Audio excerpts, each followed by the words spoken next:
नमस्ते दोस्तों, आपका स्वागत है हार्मोनिक रूट्स में। आज हम बात करेंगे सेब की खेती में दो सबसे जरूरी माइक्रोन्यूट्रिएंट्स की। ये हैं जिंक और बोरॉन। ये दोनों एलिमेंट्स आपके एप्पल ट्रीज की ग्रोथ को बढ़ाते हैं, फ्रूट क्वालिटी को बेहतर करते हैं और यील्ड को भी बढ़ाते हैं। लेकिन इनका सही तरीका समझना जरूरी है। टाइमिंग भी सही होना चाहिए। हम जानेंगे कि सॉइल एप्लीकेशन से इनका इस्तेमाल कैसे करें और फोलियर स्प्रे से कैसे फायदा ले सकते हैं। तो चलिए शुरू करते हैं। पहले हम समझते हैं कि जिंक और बोरॉन इतने इंपॉर्टेंट क्यों हैं। जिंक आपके एप्पल ट्रीज में लीफ डेवलपमेंट के लिए काम करता है। ये प्रोटीन सिंथेसिस में भी मदद करता है। अगर इसकी कमी हो जाए तो पत्तियां छोटी रह जाती हैं। इसे लिटिल लीफ प्रॉब्लम कहते हैं। फ्लावर्स कम बनते हैं और फ्रूट्स भी छोटे रह जाते हैं। दूसरी तरफ बोरॉन भी बहुत जरूरी है। ये पॉलिनेशन के लिए क्रिटिकल है। फ्रूट सेटिंग में भी इसका बड़ा रोल है। अगर बोरॉन की कमी हो तो एप्पल्स में क्रैक्स आ सकते हैं, हॉलो हॉट जैसी प्रॉब्लम्स हो सकती हैं और फ्लावर्स भी झड़ सकते हैं। दोनों मिलकर काम करते हैं। जिंक ट्री को स्ट्रॉन्ग बनाता है, बोरॉन फ्रूट्स को हेल्दी रखता है। इसलिए इनका बैलेंस बहुत जरूरी है। अब हम बात करते हैं सॉइल एप्लीकेशन की। ये वो तरीका है जब हम जिंक और बोरॉन को डायरेक्टली मिट्टी में डालते हैं।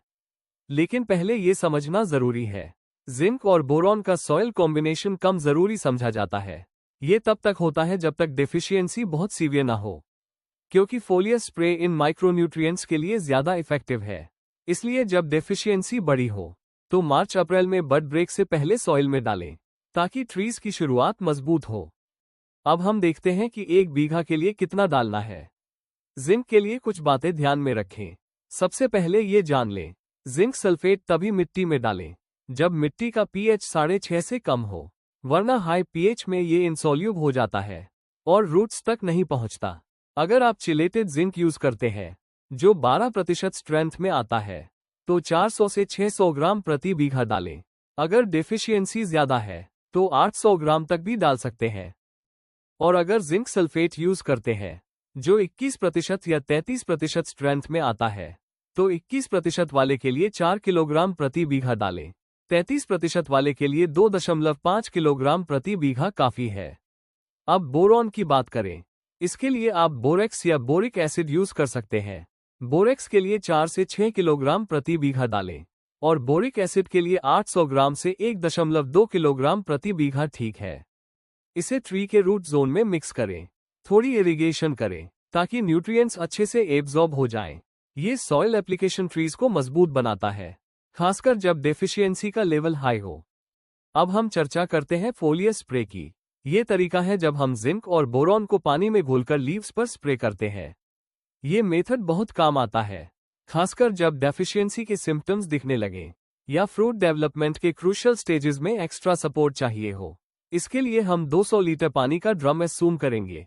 ये 1 बीघा के लिए काफी है। तो चलिए डोज देखते हैं। जिंक के लिए अगर जिंक सल्फेट यूज करते हैं तो 21% वाले के लिए 1 किलोग्राम डालें, यानी 5 ग्राम प्रति लीटर, और 33% वाले के लिए 600 ग्राम, यानी 3 ग्राम प्रति लीटर। इसे 200 लीटर पानी में घोल दें। चिलेटेड जिंक के लिए 500 ग्राम काफी है, यानी 2.5 ग्राम प्रति लीटर। स्प्रे करने का बेस्ट टाइम है प्री ब्लूम स्टेज, जब फ्लावर्स आने वाले हों, या फ्रूट सेटिंग के बाद मई जून में 10-15 दिन के गैप पर 2 स्प्रे करें। अब बोरॉन की बारी है। इसके लिए बोरेक्स यूज करें तो 400 से 600 ग्राम डालें, यानी 2 से 3 ग्राम प्रति लीटर, और बोरिक एसिड के लिए 200 से 400 ग्राम, यानी 1 से 2 ग्राम प्रति लीटर। इसे 200 लीटर पानी में मिक्स करें। इसका स्प्रे भी प्री ब्लूम और फ्रूट सेटिंग स्टेजेस में परफेक्ट है। जिंक और बोरॉन का फोलियर स्प्रे मिलकर काम करता है। ये फ्लावरिंग को बूस्ट देता है, फ्रूट सेट को भी स्ट्रॉन्ग करता है।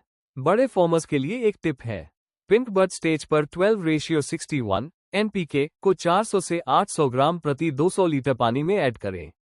इससे फोलियर एक्टिविटीज की रिपीटिशन कम होगी। दोनों को एक साथ मिक्स करके स्प्रे कर सकते हैं, लेकिन सुबह या शाम को करें जब धूप तेज न हो, ताकि लीव्स न्यूट्रिएंट्स अच्छे से एब्जॉर्ब कर लें। अब हम फ्रूट डेवलपमेंट को समझते हैं। इसके स्टेजेस के हिसाब से एक क्विक गाइड देखते हैं। पहला स्टेज है बड ब्रेक। ये मार्च अप्रैल में होता है। इस समय सॉइल में जिंक और बोरॉन डालें। चिलेटेड जिंक 400 से 600 ग्राम डालें। और बोरेक्स 4 से 6 किलोग्राम प्रति बीघा डालें। इससे ट्रीज की शुरुआत स्ट्रॉन्ग होती है। दूसरा स्टेज है प्री ब्लूम, यानी जब फ्लावर्स आने से पहले का समय हो। इस दौरान फोलियर स्प्रे करें। जिंक सल्फेट 1 किलोग्राम डालें और बोरेक्स 600 ग्राम प्रति 200 लीटर पानी में मिक्स करें। इससे पॉलिनेशन स्ट्रॉन्ग होता है। तीसरा स्टेज है फ्रूट सेटिंग। ये मई में आता है। इस समय फोलियर स्प्रे को रिपीट करें। जिंक सल्फेट 600 ग्राम डालें और बोरिक एसिड 400 ग्राम प्रति 200 लीटर पानी में डालें। इससे फ्रूट्स अच्छे से सेट होते हैं। चौथा स्टेज है फ्रूट ग्रोथ। ये जून जुलाई में होता है। इस समय एक फाइनल स्प्रे करें।